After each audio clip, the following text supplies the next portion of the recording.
The American College of Physicians has issued a compelling call to action for the federal government to support indigenous health. This position paper, published in the Annals of Internal Medicine, highlights the urgent need for systemic change. Indigenous populations face significant health disparities and barriers to quality care.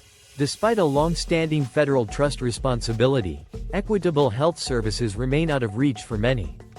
This duty is not optional, it requires immediate and substantial federal action. Decades of federal policies have led to systemic violence and displacement, causing generational trauma that affects indigenous health today. Structural racism and societal discrimination persist, creating systemic disadvantages that cannot be ignored.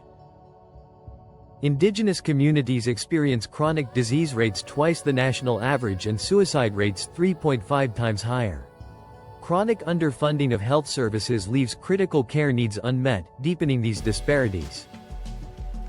The American College of Physicians proposes a comprehensive framework for systemic reform, focusing on community leadership, equitable funding, cultural competency, and systemic reform to address gaps in indigenous healthcare.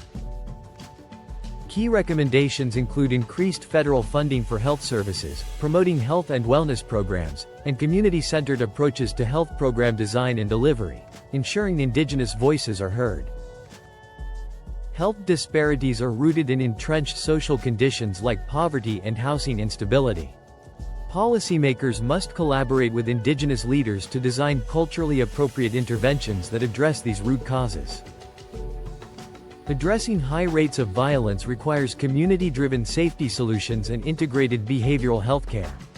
Crisis intervention for suicide prevention is crucial, demanding sustained investment in community-based support. Expanding pathways for indigenous students in medicine is essential.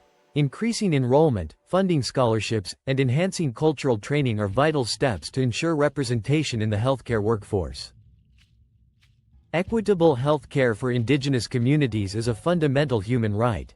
Honoring the trust responsibility, centering indigenous leadership, and acting with urgency are crucial to fulfilling this duty of care.